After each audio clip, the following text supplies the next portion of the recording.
This is Greg Canty here, and welcome to the Win Happy podcast. Stay tuned for interesting chats with interesting people about winning their lives and being happy at the same time. This show has been brought to you by Fusion Communications. Thanks for listening.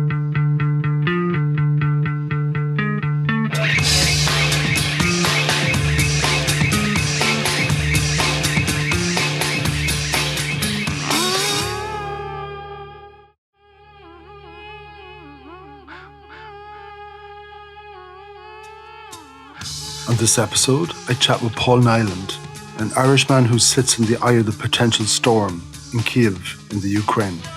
Paul has been in Kyiv for 19 years, and he has witnessed up close and personal 2 revolutions, including protesting with his fellow Ukrainians for 93 days during the Revolution of Dignity.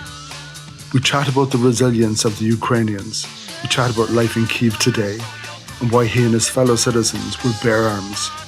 And we also chat about Lifeline Ukraine, the National Suicide Prevention Helpline that he set up 3 years ago. Let's hear from Paul.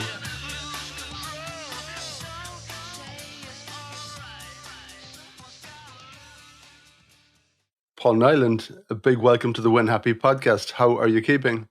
Thank you very much for inviting me on. I'm doing well, thank you, and looking forward to our chat. Just to paint the picture, Paul, I'm sitting in Ballincollig in Cork. I had a lovely evening with friends last night. It's a bit of a breezy day, kind of a nice day. Liverpool won yesterday. Man City got beaten by Tottenham, so I was a happy camper. It looks like masks aren't going to be mandatory from Monday week. Bit of inflation going on. Everyone here is talking about the great resignation. People got used to that idea of working from home, so they don't like being asked to come back into the office.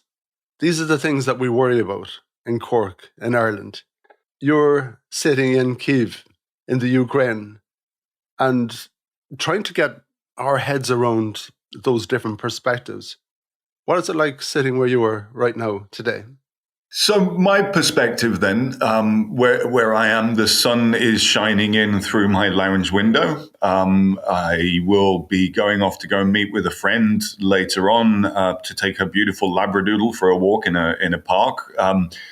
Yes, I mean, it's a time of concern, obviously, with everything that's going on about Ukraine, and it's front and center in the news because, as I just saw one of the headlines a moment ago, there was a comment from Boris Johnson, a man who I have little respect for, but on this point he was right. The military buildup that is next to Ukraine is the largest military buildup seen in Europe since 1945, and yeah, I mean that's something that is an ever-present threat from our perspective, though, because we've been at war for 8 years already. And so, we've adapted our lives to the reality of this situation. And, the organization that I founded, actually, our first focus, first and foremost, was to provide a support structure for veterans, because after people have been to conflicts, then there are psychological scars that come from that. So, we've been living with this reality for quite a long time, and at the same time carrying on with our lives. And the people of Ukraine are resilient. That's the best word I can use to describe them. They're also funny, Greg. They're also bloody. I mean, really, very much like Ireland. They're very, very funny. There've been several announced dates of when Russia's invasion was going to start, and one media outlet set up a live cam looking at our central square where the revolutions have taken place. And somebody flew a drone in front of the live cam with a handwritten sign that said garage for sale, right? And it's quite common to see that kind of thing here, garage for sale. And the phone number that was on it was the Russian embassy in Kiev. Brilliant. There was a moment. I tell you another funny story as well. There was a point during the revolution. And today's date, in actual fact, the 20th of February, is a key anniversary in the revolution, because this is the day that we had the mass killings, the shootings that took place on the square when they tried to massacre an end to it. But another very significant event during the revolution was on the 16th of January of 2014, and the parliament passed a series of laws that were called the dictatorship laws, right? And one of the laws was that people could not wear, if they were attending a mass protest or a political event, they could not wear any kind of safety helmet, right, to make it easier for the riot police to hit us over the head with truncheons. And so people... That's a fair law, isn't it? No, but I mean, we had the Maidan had been attacked several times already. And so, people had safety helmets close by, right? And so the next Sunday, so the dictatorship laws were passed on the 16th, and the next Sunday, when there was always a big mass gathering on Maidan on Sundays, and people turned up with colanders on their head and saucepans, and there was one woman who I remember seeing on the news, and she had like a plastic rubbish bin like you'd have under your sink, right? She had a plastic rubbish bin on her head, and she's like, "Ete vidro, this is a bin. This is not illegal." Like seriously, we're faced with dictatorship laws, and that's how people responded to it. These people here are brilliant. Yeah, well, they call Cork the rebel city, and it sounds like there's a bit of that going on over there. But I'm not sure how well we'd cope if we had Putin and his 150,000 people pointing at us with guns and naval ships and everything else. You make a good point, actually, with the naval ships. Sorry, let me just come back to that. The latest number of troops on the border is closer to 200,000 than 150,000. But it's not just those land forces. You're right. It's the naval ships as well. There's potentially a threat coming from the south, from the part of Ukraine that is on the Azov Sea. There's a threat from the Russian border side on the east, and then there's a threat from the northern border side as well, where Putin's got troops stationed in Belarus right now. So, yeah. And you've been there for more than a day or two. I think you're there 19 years now? Yeah, 19 years. 19 years. When I came, I thought I'd stay for 6 months, but I'm still here. Why did you go there? Oh, it's simple. I have Ukrainian friends who had invited me to come and visit a couple of times, and it just got to a point. I mean, they're also, the people here are very hospitable as well. That's another thing that Ukrainians share with the Irish. And it just got to a point where, I was looking almost rude for not having accepted the invitation. So I came over, and as they say, 6 months turned into 19 years. Wow. And you've witnessed 2 revolutions. Yeah. And, on both occasions, there were things that I could not keep myself away from. During, in actual fact, the Orange Revolution, I walked onto Maidan one day, and I saw somebody waving a massive, great big Irish flag. And so obviously I went straight over for them and introduced myself. And it was an Irish chap also, in actual fact, from Cork. And he Ukrainian, but the honorary consul of Ireland to Ukraine at the time. Now we have an embassy, fortunately, a fully fledged embassy, but he was who was standing there with the Irish flag. And later on, I saw another Irish flag, and I went over to the guys and I said, "You're from Ireland?" And they said, "No, we're Ukrainian." And, "Well, I'm from Ireland." And they went, "Here, have it, fly your flag," right? And yeah, the Orange Revolution, there was music playing all the time. It wasn't a party atmosphere. We knew that potentially there was danger, but the Revolution of Dignity was very different. There was violence coming from the authorities almost from the get-go. The revolution started on the 21st of November when Yanukovych's government announced that they weren't signing the association agreement with the EU. That's a thing that a lot of people don't know the background of as well. If you see some commentary, like, for example, there's a chap called Peter Hitchens who writes in the Daily Mail who's consistently wrong about everything. Right? I actually read a piece of his this morning. So he'd said, the EU tried to drag Ukraine away from its natural alliance with brotherly Russia. And I said, that's rubbish, actually. The preparation for Ukraine signing an association agreement with the EU started under President Kuchma. And then President Yushchenko, it was part of his platform that he got elected on to continue, forging deeper ties with the EU. And then even Yanukovych himself, he also campaigned on the same thing, right? So it was Ukraine's stated policy and direction for a decade. And when Yanukovych reversed that on the 21st of November, and it was supposed to be signed on the 27th of November, people took to the streets. And rightly so. But it only really became a revolution following the night of the 30th of November, right? So at that point, the revolution's 9 days old. It's mainly students who are sitting around, campfires, oil drums, and, that kind of thing. And, they had tents and guitars and they're playing music and singing and whatever. But on the night of the 30th of November, the riot police went in and beat them up. And, you don't touch people's kids. You just don't do that. And people were so enraged from the footage that they'd seen from that night, and it was the Friday night into the Saturday morning, that on Sunday there was a call for a mass gathering, and fully 1 million people turned up. 1 million people showed up in a beautiful park called Shevchenko Park, and we walked from there to Maidan, to the central square. The police, who had been there for about 36 hours, they melted away because, literally 1 million people, right? And from that day forward, then, the central square was permanently held 24/7 by the protesters. And we didn't know how long the revolution was going to go on for. But, in the end, it was 93 days. And it ended, sadly, on this very day with a great loss of life, sadly. Where were you throughout all of this? You were in Kyiv, weren't you? I was on Maidan. Of the 93 days, I was on Maidan for a part of the day for 89 of them. There were 2 days I was finishing a really important business proposal. I was crazy busy and I just didn't have the time to go.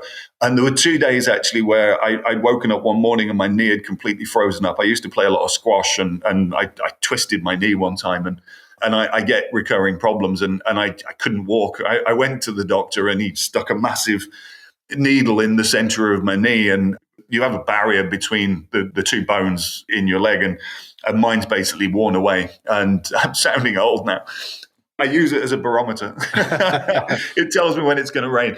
No, but I had this injection, and the following day after the injection, I didn't go to Maidan. But then I was back, but witnessing it, that you use the right word. That's what I wanted to do. I wanted to witness these events and be one more body that was there, one more person on the street, because together you make up a critical mass. So each individual person who decides to go there, you're a part of something. And it was a part of something right. We were demonstrating for Ukraine's future. Immediately, it became against government brutality and violence, and it became against the corruption of the Yanukovych regime. And that's why we stood there for a better Ukraine. I'm proud that I participated in the way that I did. What did that feel like every night or every day when you're in the middle of that crowd? Cold. Yeah, I watched some of the footage recently, and it was mad, but it was dangerous. Did it feel dangerous? Yeah. I mentioned the dictatorship laws that were passed on the 16th of January, and then the 19th of January, when people were wearing bins and colanders and stuff like that on their heads. But what happened after the Sunday meeting had broken up was people went around the corner about 600, 700 meters away. There was a roadblock to the street that is the government quarter. That's actually where I'll be walking around this afternoon. I will go down that street. I will be next to the Parliament building, but access to that part of Kiev was shut off by the authorities. And so when the meeting broke up on Sunday, the 19th of January, people went around the corner and fighting broke out because they were not going to accept the dictatorship laws. And that was battleground. Literally running street battles backwards and forwards with police baton charges. We built a trebuchet, a version of like a big, massive catapult to fire stones and petrol bombs over the barricade, to the police who were behind those lines. And you in the middle of all this with your bad knee? My knee wasn't bad on those particular days, but I was in the middle of all this when it was so cold. Like that week that we were out on the street, and literally the street was on fire, and it lasted for an entire week. It was between -20 and -25, and that's seriously cold. So yeah, there were times when you have to appreciate the fact that you're in a dangerous situation, but then at the same time, there was a soundtrack to that particular week of those very intense protests. And the soundtrack was largely made up by older women who were banging stones against metal railings or lampposts, or people banging pieces of wood against oil drums. And it was constant. And, I remember speaking to one of these ladies, and, of pension age. And I went up to her and I said, please tell me why you're here. And she's like, we have to for our grandchildren.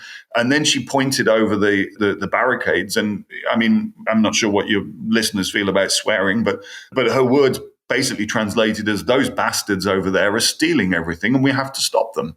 Yeah. And Paul, the Irishman who's over there for a few weeks to begin with. Yeah. At some point in time, Ukraine and the cause slipped into your bloodstream. Mm-hmm. When did that happen, or how did that happen? It's an organic thing. It's not. I can't point to a single date or event even, but it's my combined experiences and my closest friends are Ukrainian.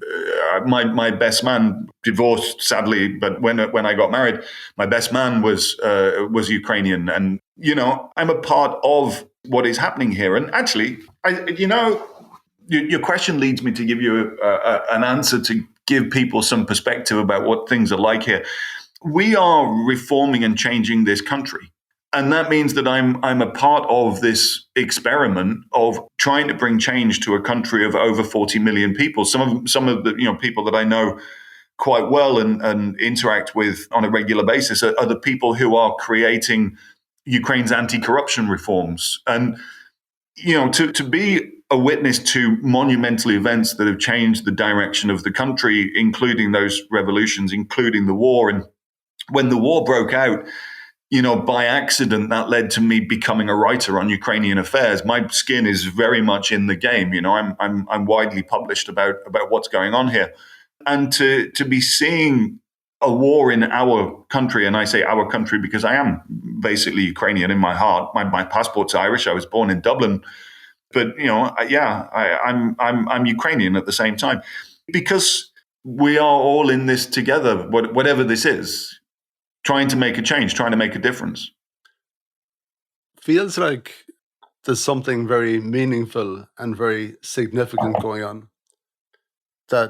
And you're on the Win Happy podcast. And for me, we're all living our lives. And the thing that I kind of say to everyone on the podcast is I always think of it as being something that we're chiseling. And as time goes on, we do different things. You even mentioned divorces or partners. You've relationships in your life and you change. And we're always following a path. And we're always looking for that happiness. And in a way, I think something being meaningful sits nicely alongside being happy. And I think to have that in our lives. And obviously, 2016 and 1916, there were the big kind of commemorations and everything else in Ireland. And there were a number of projects that were being put out there about what do people want to do to celebrate the centenary and all that kind of thing. Mm-hmm. And a question I asked some of my buddies and stuff in an Irish context, and when you look back at the footage of, Michael Collins and everything else, I kind of asked the question, what would make you bear arms? In an Irish context. Like I tried to paint that scene of Greg and Ballincollig and Cork walking the dogs, meeting a neighbour. But what would make you think, well, I'm going to go out in the freezing cold and start put myself in the middle of riots because suddenly something means something. And for us here, I think a lot of that meaning has disappeared. And do we need more of that in our lives in a funny sort of a way to live a meaningful life? Like something has you there. It's like a glue. I think you're calling yourself Ukrainian at this stage. It feels like something has crept into you that has meaning. So let me give you two answers to that. The first one that I want to say, I mean, you talk about this daily search for happiness. I always, throughout my professional career, I've always done things that I wanted to do. I've always done things that interested me and challenged me and helped me to develop. And, I've been involved I run some relatively successful businesses and built teams of wonderful, wonderful people as well at the same time. It's sort of my philosophy as well that, we're just making it up one day at a time, right? We go from one day to the next. And if during that day you can make a difference to someone, then, I think that's a wonderful thing. But to answer your question about what makes you bear arms, I mean, and standing on the street participating in riots. We weren't rioting. We were demonstrating for a more fair and just Ukraine, where, to give you a very specific example, the son of Yanukovych, who was, he's the only person in history, actually, as far as I'm aware, that's been the subject of two revolutions. Both the Orange Revolution and the Revolution of Dignity were about him.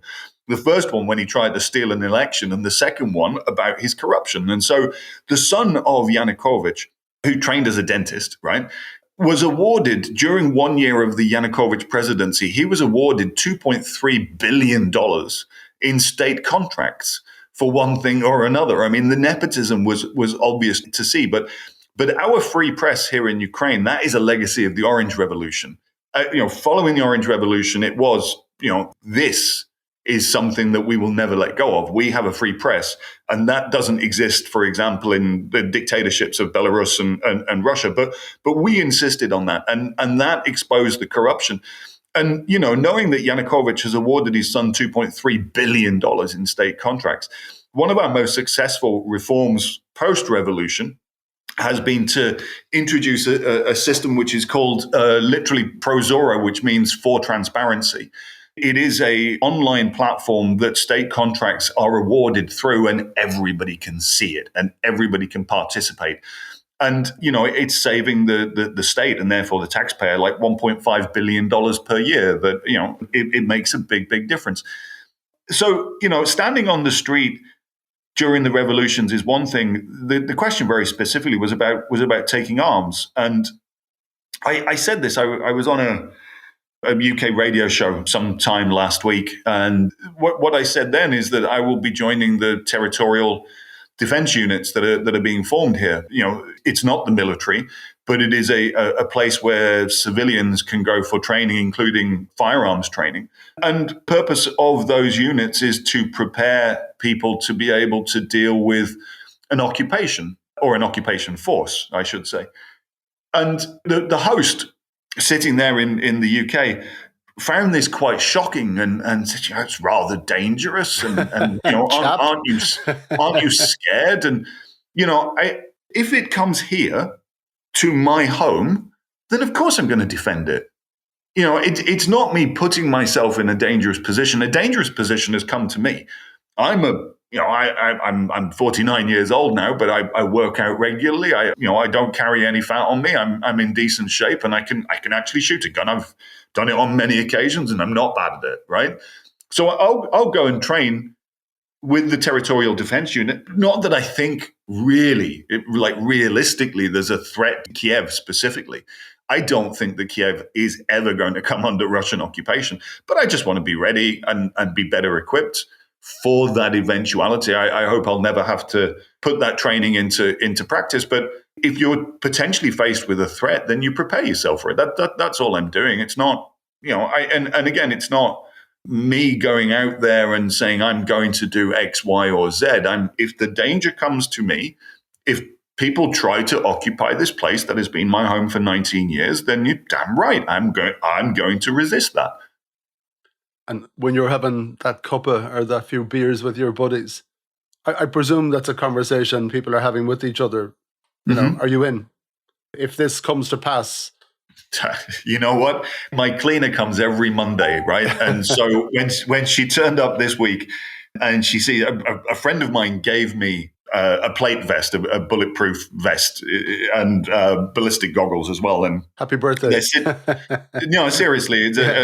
He was an American guy who came over here specifically to help work, a military veteran, and he came over here to help train these civilian defense units. And he had the kit, and he messaged me and he says, "Come and pick it up." Right. So it's sitting there by the door. And when my cleaner arrived and she looked at it and she's like, "Moho, this is getting serious now." And she said, and I don't know how old she is, but she's got a few years on me, but she said that she wants to join up as well, right? It's not just sitting around with my buddies. It's literally that, my cleaner in her mid-50s is saying that she'll be ready too, right? Because you have to. This is your home. What else are you going to do? Yeah, of course. You've got to. So 2022, is it a good place to live there? Is it a functioning democracy? I presume it's not a utopia, just like every other place, but how would you describe it? And actually, a friend of mine formed a political party, and I wrote an article about it. And I said there that Ukraine is an immature democracy. And in immature democracies, you have new parties that are being formed all the time, right? It's not like you look at the UK and they've got Labour and Conservative, and then there's the Lib Dems sometimes, maybe squeezing into a coalition. But generally one of the two big parties, the United States, right? Okay, it's Republican or Democrat, and then there's few independents around there. Ukraine is going through this democratic evolution, and the fact that people can form a political party and win seats in parliament. Actually, one of the parliament members was interviewed on CNN this morning. I was just watching her interview an hour ago. That means that, yes, absolutely, this is a vibrant and functioning and pluralistic kind of nascent democratic country. When you see somebody like Zelensky go from being a comedian, playing a president on TV, to actually winning freely and fairly the presidential election, whatever one might think of him, and some people think that he's an idiot. Others say that yesterday's speech at the Munich Security Conference was the best speech of his presidency, right? And I saw excerpts of it and agree. He put on a very, very good, put up a very compelling argument yesterday. Absolutely, this is a democracy. And that, the combination of Ukraine being a democracy and Ukraine being a great blueprint of anti-corruption reforms that will apply to the wider region after the revolutions are successful in Belarus and in Russia, which I have absolutely no doubt in my mind that they will be at some point in the future. What we're doing here is an example to those countries when they are free, and when the people of those countries see that Ukraine has managed to do it, we serve as an example for them. That's what terrifies Putin. That's why this threat of war exists today, because he knows that we're a model for successful revolutions, for building democracy, and for fighting corruption. Those are the things that are the Vladimir Putin's kryptonite, right? He dies because of those things, and he knows it. That's why we have war and the threat of an enhanced war right now. But that aside, the question was 2022, is Ukraine a nice place to live? Ukraine's always a nice place to live. I would not still be here other than for the fact that I enjoy my life here. It's for reasons that I've mentioned. It's an interesting and fascinating place. And what I do now with the organization that I created is something that I absolutely love, and I love my colleagues because they do absolutely fabulous work, and it's something that's of national importance as well. And I saw in your background you did a little dance with kind of real estate and investments, and then there was something about publishing. Yeah. What brought you to running Lifeline? Yes, I was involved in attracting international foreign direct investment into big commercial real estate projects for a period. Then the financial crash of 2008 happened, and that stopped overnight. And then I had the opportunity to invest in some publishing assets. And so I ran a pretty decent publishing business for a decade. How I got to running Lifeline Ukraine was the Minister of Health at the time, a Ukrainian American called Dr. Uliana Supran. She's somebody who I had known for a couple of years, and she foresaw the need for a suicide prevention hotline for Ukraine that would first and foremost help Ukraine's war veterans. Because, in every country in the world, if you've got people who have returned from war zones, those people are at a high risk of suicidal ideation. And so Uliana, was looking around. She'd commissioned a set of recommendations from an organization called Lifeline Australia, what we should do, how we should do it. And she was looking around for someone to volunteer, I suppose is the right word. He says volunteer with, hanging air quotes over it. She was looking around for someone to lead this. And because she knows me and because of the writing that I've done, demonstrates I'm passionate about Ukraine. I'm passionate about, explaining the reasons for this war. And that makes me passionate about our veteran community. And so She just simply wrote in an email one day, bring Paul Niland into the next meeting on this. And so, I rocked up at the meeting and then, do you know what happened? I had a meeting 2 days later with someone, also a professional in the sphere of suicide prevention. And he said something to me that made me understand the importance of what I then decided on that spot, that yes, definitely I would take this on and I would do this and I would deliver it. Was he was explaining in suicide prevention, you have a golden window of about 15 minutes. And when you begin a crisis intervention, when you answer a call and that person is at their wits' end, they're distraught. As he explained, if you're still talking to that person 15 minutes later, you can say that you've saved a life, right? And the idea of that, saving one life in a 15-minute window, that's what convinced me that I should do this. And we opened Lifeline Ukraine on the 14th of October 2019.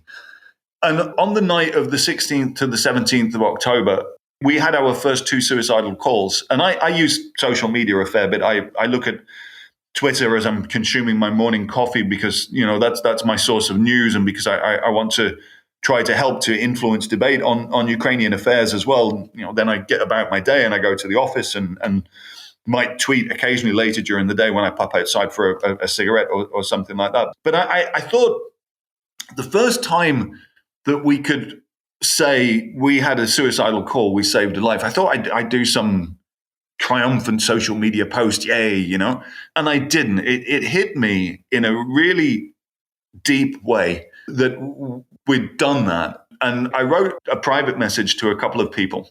Our first grants that enabled us to establish Lifeline Ukraine came from the British Embassy here in Ukraine. And I wrote a private message to somebody, and I said, everything that came before, all the planning, all the preparation, all of the learning and research, it's all been worth it just to be able to say that we saved a life. And I wrote to her, and this is our joint success. We did this together. And I wrote a private message to another couple of people as well.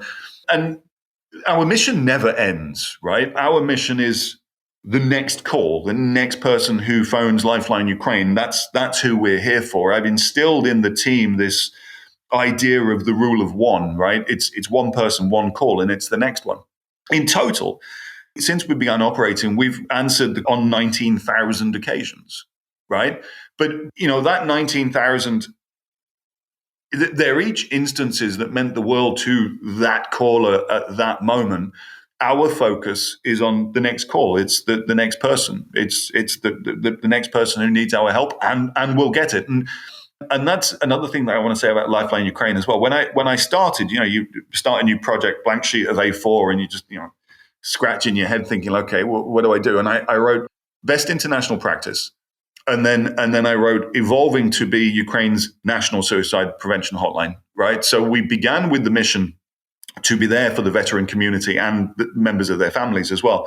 But I always intended, and if you look at our website, for example, it's never had a focus about veteran community. It is generically, we are the National Suicide Prevention Hotline, right? And that's what we've become. And, people from all walks of life reach out to us, and not every caller is somebody with immediate suicidal intent. It may be somebody who has suicidal ideation, but they don't have the means in front of them to actually end their life. Even so, that person is having the shittiest day of their life when they call us and they're upset. And one other little story, I'm full of anecdotes about things that we've done at Lifeline Ukraine. I used to read our call log, our records, and we write in there the reasons for people calling us. I used to read it every day. I'd finish my email inbox, and that would be my next task, right? But now I finish my email inbox and I go and eat lunch. And I came across a word, it's written there in Ukrainian, and the word in Ukrainian was samotnost. And I had no idea what this meant. I just never encountered it before. And so I looked at my colleagues who know, obviously, who know that I speak Russian better than I speak Ukrainian, although my understanding of both is pretty good. It's the thing with learning languages. It's vocabulary that you're exposed to or not exposed to, right? And I just never seen this word. And so they translated the word into Russian. Samotnost in Ukrainian is одиночество in Russian. And I said, I still don't know what that is. I've never come across this terminology. What is it in English? And they said, loneliness. Oh, wow. Loneliness, and that, like, I mean, Greg, you just went, oh, wow, that was just another moment of exactly that. Oh, wow. Like the impact that we make for each person who calls Lifeline Ukraine. It's so fulfilling and rewarding to be involved in something like this. It's professionally, best thing I've done in my life. Financially, I mean, I run a charity, so it's not like the money that I made in commercial real estate or in business or whatever. But I'm doing something that's truly valuable. Yeah, well, sometimes, Paul, the best people are required to solve the biggest problems. Those 19,000, is there a male female cut between them? Do you know what? It's almost entirely 50-50. Yeah, and if you look internationally, men are 3 times more prone to end their lives by suicide than women are. I don't know what the ratio of male-female callers would be in similar helplines or hotlines around the world. Women I was not an expert in suicide prevention until I learned how to do this, right? But what I know is that women are more ready to seek support, to seek assistance. And so while men are more prone to end their lives by suicide, women are more ready to pick up the phone and say, I need to talk to somebody, right? We've done a little bit of work in that area. I think I said that to you in a message. There's a great character in Ireland, Jim Breen. He set up this thing called Cycle Against Suicide. Mm-hmm. I think part of the rationale was that when men cycle, they're cycling shoulder to shoulder. Mm-hmm. And sometimes men aren't too hectic at face-to-face opening up about some of those important things or whatever. And ironically, on the podcast, and I know it's the Win Happy podcast, I have an episode that's coming from with a guy called Richard Stafford. Sexual abuse, that whole story when he was 12 or 13, and he set up an organization in Ireland called Fettle, just to make online therapy more accessible to people. And you mentioned the great crash in 2008. There's a wonderful lady in Ireland, Stephanie Meehan, and she was unfortunate enough to be living in very, very crappy, badly built apartments in Dublin. You probably remember that, the Priory Hall apartment blocks. And on top of that, so they had paid too much money for a poorly built apartment, had to stop paying the mortgage to force someone to try and sort out that problem. And under that pressure, her husband took his own life. So she's bravely after piecing her life together again. But she was put under ferocious pressure by a very cruel bank at the time. So it's a colossal problem. And it sounds to me that your cause, that Lifeline, has gone beyond serving veterans. It's a national suicide helpline, basically, for anyone. Exactly, and that was what I always intended that it would be. The veteran community knows who we are. They know that we are there for them. We've done a lot of awareness work promoting Lifeline Ukraine to that community online over the last 2 years. And now we've, since the second anniversary of operations, we're kind of changing the way that we present ourselves in public. And I'm working on a program actually right now together with an organization here in Kyiv, specifically to do an outreach to younger people. And the other thing that we started doing also at the time of our second anniversary was we began offering suicide prevention training seminars to organizations around the country, anybody who wants it, be it a company or a university or whatever. And so there's lots of different directions of our work. We remain there for the veterans. They know who we are. But one of the very wonderful things about how this has developed is that, as I may have said, looking around the world, a peer-to-peer support structure was what I learned was the best way to do this. So I hired veterans to help veterans. And, a couple of weeks ago, one of my colleagues, Volodya, I heard him talking to a caller, and the words that he was saying was, well, look, if you're not together anymore, then she wasn't the one, and you'll find someone else, right? And I went up to him afterwards and I said, tell me this story. Who was this? And he said, it's a young 19-year-old boy. His first serious love just dumped him, Yeah, of course it's devastating. We all remember what it was like, we were all there. And there's Volodya, probably my age, mid-40s, something like that, served in the Donbass, fought in the war, joined this project to help other veterans, and he's sitting there chatting to a 19-year-old boy about him having lost his first love, and they're happy to do it. Whoever calls Lifeline Ukraine, whoever answers the phone, they're going to help absolutely everybody. But I've got this situation where what we've created, and I always say we, right? I didn't create this, they did. The people who staffed the hotline, who built our reputation with every single call that they took, right? They are the heroes of this entire thing. But now what we've got is we've got veterans who have served their country in the military, now serving their country in the most unique and beautiful and meaningful way. And it's an amazing thing to listen to any one of these calls and to hear what my colleagues are doing. In each case, they're saving lives, aren't they? That's pretty much what they were doing. They're literally saving lives. And I mentioned earlier on, like the difference between suicidal ideation and suicidal intent. So in the sphere of suicide prevention, we talk about this thing called the continuum. And you think about it like a road or a motorway with various different, exit ramps. And what happens is a person who is at the point of suicidal ideation, if they continue along the continuum, more and more problems add up. And, maybe they've lost their job. And then, as you mentioned earlier on about the lady whose husband sadly took his own life as well, because of massive financial pressure, right? So somebody loses their job, they have financial pressure, then that leads to family problems, and it can lead to drinking and so on. And all of these things are things that add up and weigh on people. And they get to the point of suicidal intent.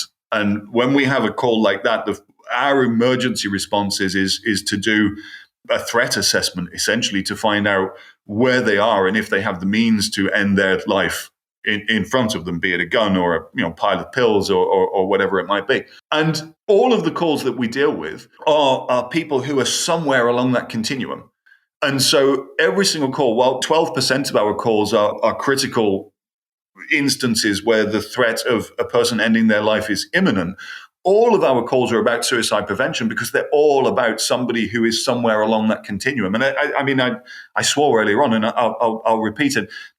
Anybody who calls Lifeline Ukraine, wherever they are, they're having the shittiest day of their life. Yeah. They just can't cope with the circumstances that they found themselves in and those dark thoughts. But that 15-minute golden window that I mentioned to you earlier on, what that is described in terms of our perspective for those of us who work in suicide prevention, suicidal ideation is a very emotional thing.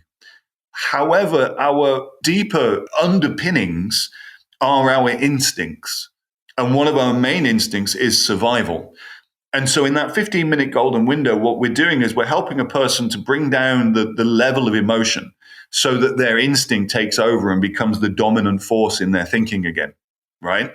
And that's what that golden window is. And that's the work that my colleagues do in that moment of crisis intervention. And they've been doing it like absolute troopers, 24 hours a day, 7 days a week for 2 and almost a half years now. And you're hoping that even if it is that shittiest day of their lives and these are the thoughts that they're having, that there is a piece of rationale left in their head whereby they will pick up the phone and call that number. Yes, and that's one of the things. I have a bunch of signs around the office, and one of them is exactly that. Because that person has reached out to call you, you've got an opportunity to help them now. They're presenting you with an opportunity. My main task that I'm going through right now is I'm going through a fundraising program. I'm talking to people in our business community here to secure the funding that we need short and medium term. And so this project right now that I've called our Angels program, I'm in the process of raising $300,000. I'm a third of the way there with pledges of another 50,000, something like that. I also wrote down on my to-do list some follow-up with various people last night. But, I mean, let's say I'm a third of the way there or a half of the way there. What I'm then going to do is I'm going to build an endowment, and the amount of money that I need so that, the capital sum can be left on deposit and we can live on the interest that we earn on an annual basis. The amount of money that I need is $4.3 million. And that's what I'm going to do. I'm raising 300,000 now. Then I'm going to go and raise 4.3 million. And the reason is that every country has to have a suicide prevention hotline, and running a suicide prevention hotline requires financial resources. Those are two basic facts. Ukraine can never again not have a suicide prevention hotline. The country is used to it. People turn to us all the time. 1,000 people per month presently are calling Lifeline Ukraine, and that number is going to continue to grow as we continue on our work, our advocacy work, our work with young people, the awareness stuff that we do. That number is going to grow. The Irish Suicide Prevention Hotline was established 60 years ago. This year, 60 years ago. And it was established by a priest. And for the first couple of years of operation, he was the one person who was picking up the phone. Wow. And the Samaritans in the UK was established 50 years ago. They are a normal feature in every society. And Ukraine can never again, we've never had one in our history. We've never had a suicide prevention hotline. Ukraine can never again be left without that essential, it's an emergency service, right? That's what it is. People look at this goal right now of raising $300,000 and they say, Christ, that's a lot of money. It's not for what we do. Yeah, it's not a large sum of money at all, And I mean, on the advice of a friend, I broke it down, and she says, look, if your operating budget's $300,000, it would be great if you find a donor, in the international donor community to again give you that sum of money. That would be super. She said, but why don't you divide it down, and why don't you look for 30 blocks of 10,000? And so that's what I started doing, and I've great connections in the business community, and I've gone to them, people I know personally, and I've said, I want $10,000 from you for Lifeline Ukraine, and I'm not shy about doing it. It's raising money for good causes. I've been involved in charity here for years. And then the next goal, the $4.3 million, it just has to happen. It has to happen. It must happen, and I'll make it happen. I'm fairly convinced it will, Paul. Tell me, growing up in Dublin, your mum and dad, what did they do? My mother was English. She passed away just 3 years ago. My father, Irish from Dublin, he passed away 20-something years ago now. My mum ran a secretarial services business. She built it herself from scratch. And my father did various things. He sold, the point that we lived in Dublin, he sold insurance door to door was one of the things that he did. He ended up being very successful and building in the early days of IT. He built a company of note in Dublin. And I say a company of note, a company was mentioned, and he was mentioned in the Irish Times. And, my mum and dad had long since divorced, but somebody sent her the clipping, and she showed it to me, and she said, you really got to be someone to get in the Irish Times, And I remember before my father passed away, I was in Dublin. We left when my parents divorced, and so I went to school in the UK. I used to go back regularly either to see my dad or to go for other family events. And when my father was sick, he died of cancer.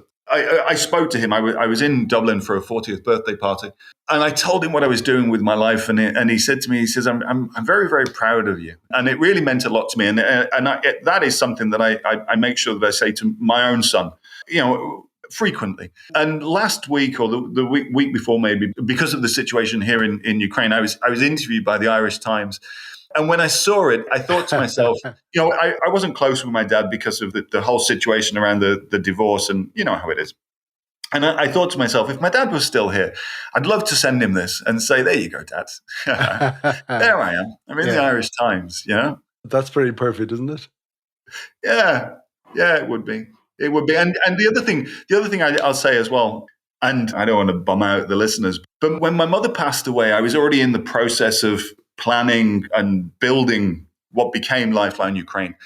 And when we had those first two calls, on the night of the 16th to the 17th of October, I really missed the fact that I couldn't call my mum and tell her about it. And so, do you know what? If maybe this is our parting thought, or maybe the last thing that I'll say, and I don't know if you've got more questions, but the last thing that I'd say to anyone who's listening, you don't know when is going to be the last time that you can speak to your folks, but pick up the phone and call them today. They'll appreciate it. And by God, you'll miss them when they're gone. Yeah. Oh my God. It's so true. We had a lot of loss here recently. Deirdre, my other half, her brother passed away just over a week ago. So there's been a lot of sadness and a lot of tears. And but I do believe people live on inside you. So I think your mum and your dad, they live on inside in Pole, and they're I friends. believe that. Yeah, I I really believe think that so. too. I So, believe that too. so that was the second time for the Irish Times in the family.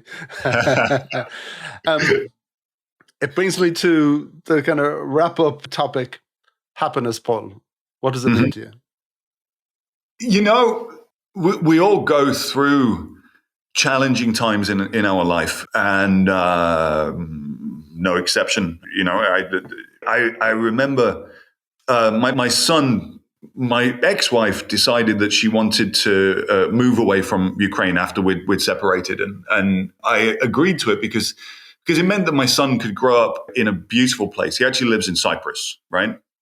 And when I first moved him down to Cyprus, I spent 2 weeks with him there on a holiday, and then as I was flying out, his mother was flying in on the same plane, basically. And when I walked around the corner, when I said goodbye to him, and I knew that I wasn't going to see him for like another month, right? And I pledged then I was going to go every single month to Cyprus to go and spend a long weekend with him or whatever, and I kept that up for the best part of a decade. You know, I broke down in tears when I went around the corner towards passport control. I was just in bits. But every single time I book a ticket, and it's not necessarily me going to Cyprus. It's now he's 17 years old. He loves getting on a plane and coming up here and spending time in Kyiv. Kiev's a wonderful, wonderful city for many reasons, but he was born here and his dad's here. Every time I book a ticket for me to spend time with my son, that's happiness. That instant when you get the booking confirmation and you know that you're going to see them, that's happiness. What I mentioned about work as well earlier on, I've always done things that have interested me, and I believe that that's a key to happiness, is to have something that fulfills and challenges you as well at the same time. And then, on a personal level, we go through cycles of different phases of relationships, and that you get together and you break up. I'm seeing somebody presently who is somebody that I admire. She's quite brilliant. I mean, sadly she's on we're having to do the long distance thing because she's overseas at the moment for a couple of months, but she makes me happy. She gives me reason to smile, and we have fascinating conversations. Yeah, she's extremely intelligent. They're the things that make me happy. Yeah, cool. Another football analogy I kind of give people in that. Jack, I noticed in your bio earlier on you're a Liverpool fan, and I almost cancelled the interview. I go on, tell me. Manchester United. Now, Paul, I actually don't trust Man United fans. I think there's a character flaw, and you'll actually love this. There's a project that we were involved in, the Monsignor Hugh O'Flaherty. The Scarlet Pimpernel of the Vatican. Have you heard of Monsignor Hugh O'Flaherty? I have not, no. Yeah, a World War II Irish hero. He set up the Rome escape line during World War II in Rome to keep escapees and citizens away from the Nazis for a very, very key part of time. Yeah, so we were in Rome doing one of these little trips, and there's a fantastic priest, Father John O'Hearn. He's a great buddy of mine now.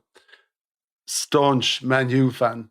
Now, I couldn't believe the vile that came out of a priest's mouth when he realised I was a Liverpool fan. It was. I said, "You're a priest. You can't talk like this. That this is." Yeah, this should not be allowed. I nearly reported him to the priest police. It's very, very funny. Yeah. So that analogy. You might love doing things, but they become a bit meaningless or boring if you don't have goalposts. So every now and then you need to put the ball in the back of the net and get that sense of elation.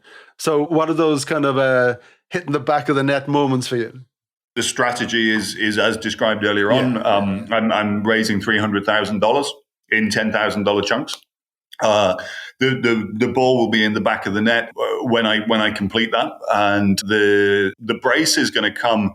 The next goal is the endowment. I have to appoint a supervisory board that would have legal control over the activities of the organization. So when I appoint the supervisory board, that's going to be the brace, and the hat trick is going to be when I complete the endowment, and that's what I'm doing. And then I'm going to pick up the match ball, and I'm going to go and have a much deserved shower. Yeah. That sounds absolutely incredible. I have one last question, and if the listeners are picking up on this, you were not prepared for it. What was your best day? My best day? If I give you two answers, Two is one, good. one for the absolute euphoria of the moment, and one for what is the most incredible thing that I've done with my life. The most incredible thing I've done with my life is becoming a father. So the day that he was born, but every conversation that I have with him, all the time that I spend with him, it's a blessing. He's a very, very funny and caring young man. He's wonderful, and I adore him, and I'm hugely proud of him. That's the best day of my life. For a moment of exhilaration, it was inside the Luzhniki Stadium in Moscow when Manchester United beat Chelsea on penalties in the Champions League final. And, Van der Sar dove to his right to save Anelka's penalty. And in that split second, me and my 50,000 best friends, we lost our collective minds. And then, what followed it, the celebrations, it was, for like that was just, it was insane was what it was. Yeah. I don't think you can beat that, can you? You can't beat it. You can't beat it. It was just amazing experience. Yeah. I've also been to the Champions League final here as well when Liverpool played against Real Madrid, watching as a neutral. But that was also a great experience to go to a second Champions League final. So you didn't want Liverpool to win that day, did you? I did, of course I did. Oh, did you? Well, that's okay. Absolutely. Yeah, a British team in the Champions League final, whatever rivalry we might have between us, and Alex Ferguson got it right when he was talking about knocking the noisy neighbours off the perch, right? Which we did. But absolutely. I really wanted Liverpool to win. Yeah, I was at the Euros final when Denmark beat Germany. Okay. And, I was in the drinks industry, and we were guests of Carlsberg, and what's more, we were actually staying in Copenhagen. Uh-huh. So after the game, we were all flown back to Copenhagen to join in the celebrations. It was just, it was wild. I'm sure it was. Yeah, that was an incredible day. Your crystal ball about what's going on at the moment. How is this going to play out, do you think? I've done a lot of interviews in the last couple of weeks, and one thing that one thing that's not wise to do is to be making predictions.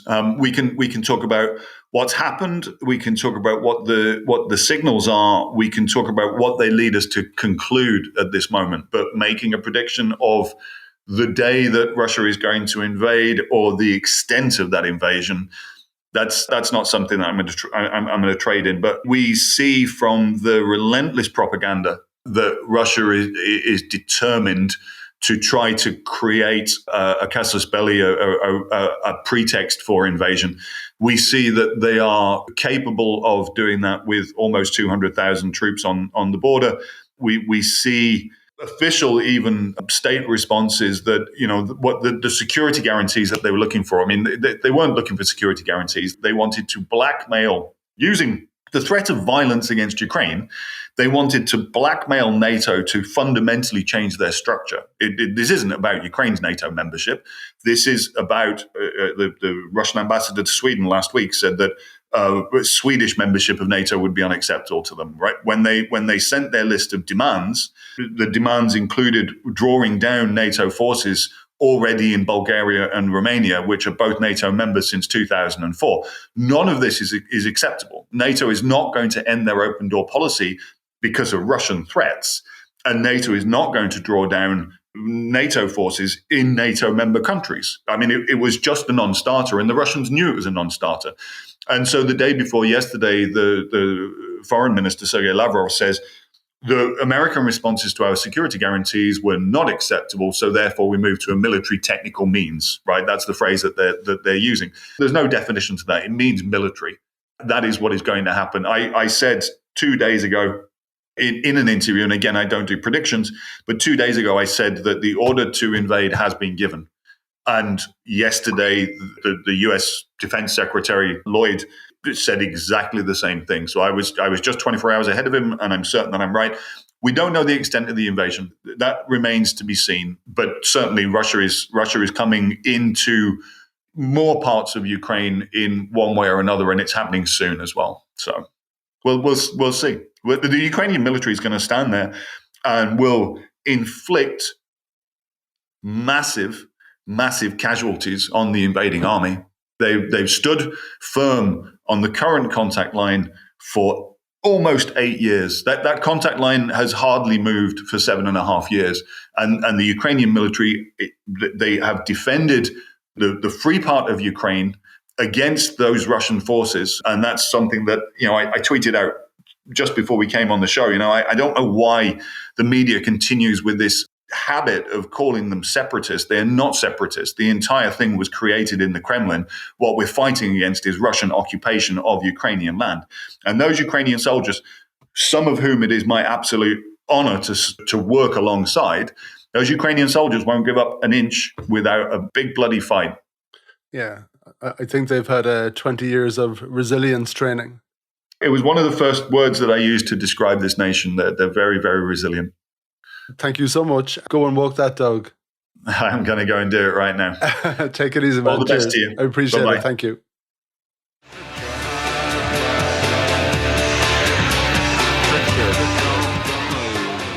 Thank you for listening to the Win Happy podcast, which has been brought to you by Fusion Communications. If you'd like to get in touch, feel free to send me an email at greg@fusion.ie. So until next time, take it easy.